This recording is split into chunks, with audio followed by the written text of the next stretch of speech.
Hello folks, Simon here, welcome back to the channel and another Final Fantasy VII Remake video. So I've just live streamed the train graveyard and many people were sharing their helpful tips in chat as they always do, thanks for that guys. But I want to give a shout out to Yum Yum, I believe it was, for sharing this tip for the Ghoul boss fight which occurs towards the end of the warehouse section and part of the quest that's called Shadow in the Control Room. Now the Ghoul boss can be a bit of a nuisance normally, but you can use this trick. And you can probably guess what it is, if you haven't read the title that is, which probably gives it away anyway, which is to use an elixir on the boss, and that will actually allow you to do maximum damage in a single cast, which is 9,999 points of damage. But it's very important to note when to do this, because you can't do it during the boss's normal form. You have to wait for it to transform into its ghost form. Now, if you use 2 elixirs, then you're going to kill this boss outright if you're playing on normal mode, because it has about 17,000 HP, I think, in total, which is obviously less than what 2 elixirs will do in damage. Now, if you're playing on hard mode, you'll know you can't use items, but you can still do a form of this trick, and that is to have Aerith with a high magic stat cast Curagar. And if you can get Aerith's magic stat high enough that Curagar also does max damage, then I don't know exactly how much health it has on hard mode, but obviously a few attacks from Curagar is going to do the same job, so you can do it on hard mode as well, but just not with elixirs.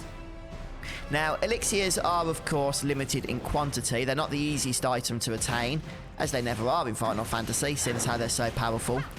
But don't worry, because later on you can use your excess Moogle medals to buy them, and I think it's 8 Moogle medals a piece. But I was saying on stream, I don't actually use elixirs all that often myself for standard healing purposes.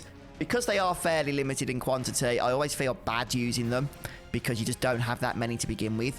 So using them for special events like this kind of makes me feel like they're not going to waste then just by sitting there doing nothing. So yeah, 2 elixirs will do the trick, but wait until the boss turns red. Okay, otherwise you will waste your elixirs, and trust me, you do not want to do that. So at the moment, casting elixir is pointless. All I'm going to do is just attack him normally until we move him into the second stage. Yeah, this definitely is a Final Fantasy classic, having an undead enemy be susceptible to cure magic. In the original Final Fantasy VII, there was a boss, I think it was in the G Cave, quite a similar looking boss, but it had some adds with it, and you could use cure magic and X potions to one-shot it.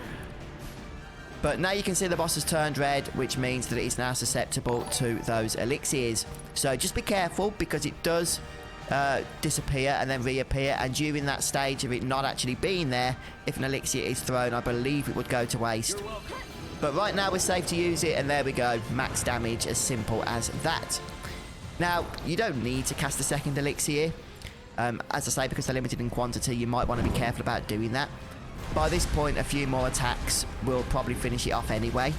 But this boss fight does get particularly challenging as it goes on, as most bosses in this game do. The longer they drag on, the more attacks they have in their arsenal, the more dangerous they become. So a few more attacks will get this back into its ghost mode where it turns red, and in my opinion, just throw another elixir and be done with it. Yeah, this is kind of cheesing the encounter, but it's cheesing it in a way that's sort of traditional, isn't it, for a Final Fantasy undead boss? So don't feel too bad in doing it. And, ooh, Cloud died at the wrong moment there, so we'll bring him back to life. And it looks like the boss is also turning red, so we'll be able to throw that elixir at the same time here. This was footage I just recorded from the live stream itself. There we go, second elixir, and that's all there is to it. A nice, easy method of defeating the Ghoul. Okay then folks, well I hope the video helps you out. But thanks for stopping by, checking out the video, have a wonderful day. I'll see you next time. Goodbye.